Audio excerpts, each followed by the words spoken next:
खबरों के स्टीयरिंग को सड़क से जुड़ी खबर की तरफ मोड़ते हैं। इस खबर में इतने गड्ढे हैं कि आपको दिखाई देंगे कि एक बार को सीट बेल्ट की जरूरत महसूस हो सकती है।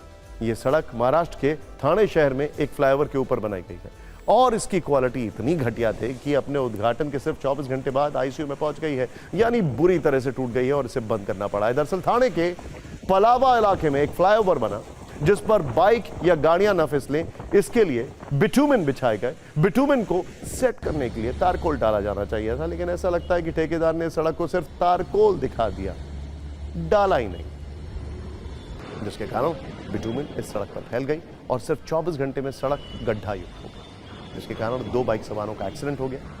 पलावा फ्लाईओवर का निर्माण डोंबिवली, कल्याण और नवी मुंबई के बीच ट्रैफिक को आसान बनाने के लिए किया गया था, लेकिन भ्रष्टाचार ने लोगों का सफर आसान करने के बजाय मुश्किल कर दिया है। सड़क देखिए, ये सड़क कम ऐसा लग रहा है कि मून ज्यादा दिखाई दे रहा है।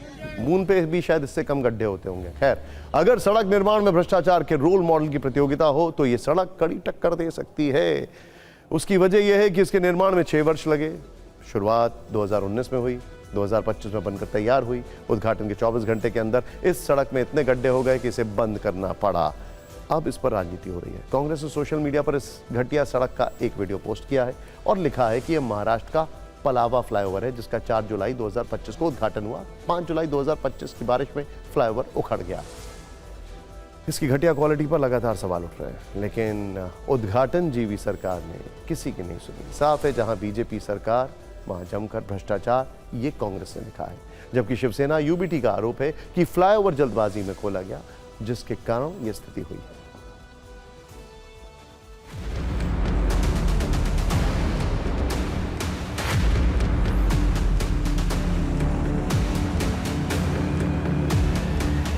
त्याचं लोकार्पण इथल्या स्थानिक आमदारांनी केलं. घाईघाईने केलं. ते का केलं आम्हालाही माहीत नाही, कारण या पुलाचं थोडं काम बाकी होतं. ठेकेदाराने यांना हँडओव्हर दिलेलं नाही अजून MMRDला, आणि असं असताना याने घाईघाईत याचं लोकार्पण केलं. त्यानंतर काही बाईक तिथे पडल्यावर ॲक्सिडेंट झाल्यावर त्यांनी पूल बंद केला. नंतर 4 तारखेला पलावा येथील पुलाचं आम्ही शिवसेना पक्षाच्या माध्यमातून तो लोकांसाठी खुला करण्यात आला. खुला केल्यानंतर थोड्याच अवधीमध्ये तिथे बघितलं असतं की काही मोटरसायकली स्लिप झाल्या. स्टोन क्रेशरचा आपण थर त्या डांबरावरती देण्यात आला. पण विरोधकांनी काय बोलत होते, विरोधकांनी ठरवत असतं. आम्हाला फक्त विकासाच्या नावाने मी त्याच्यावर टीका केली की 20 किलोमीटरसाठी तुम्हाला हेलिकॉप्टर कशाला पाहिजे. त्यांना मला हेच वाटतं की पालकमंत्री कमीत कमी या पुलावरनं जरी पलावा पुलावरनं आले असते ना, त्यांना परिस्थिती दिसली असती. कधीतरी जरा जमिनीवर या. फक्त आपल्या लाडक्या बबड्याची कामं असतील ती बघायला नका येऊ इकडे. लोकांच्या समस्या बघा. वैसे मौजूदा स्थिति है कि उद्घाटन के 4 दिन बाद इस फ्लाईओवर को फिर से आम लोगों के लिए खोल दिया गया। गनीमत है, लेकिन ऐसे हालात, यहाँ कुछ मजदूर काम पर लगाए गए हैं। वो सड़क के गड्ढों को बंद करने की प्रक्रिया में लगे हुए हैं, सड़क को चलाने लायक बनाने की कोशिश में लगे हुए हैं। इन्हें भी वीरता पुरस्कार मिलना चाहिए। प्रशासन का दावा है कि पूरे मामले की जांच कर उचित कार्रवाई की जाएगी। हालांकि पुल की गुणवत्ता, खर्च और जल्दबाजी में उद्घाटन जैसे मुद्दों पर विवाद और राजनीतिक झड़पें बढ़ती जा रही हैं। इन सब के बीच खास बात यह है कि इस खबर पर सड़क के दोनों तरफ शिवसेना शिंदे गुट का चुनाव निशान तीर धनुष वाला झंडा लहरा रहा है, यानी उद्घाटन के दिन क्रेडिट लेने के लिए राजनीतिक मंच सजा होगा, उसकी तस्दीक होगी। खैर, आगे बढ़ते हैं। दरअसल भारत में सड़क निर्माण में भ्रष्टाचार एक आम बात है। ध्यान से देखिएगा ये नंबर्स।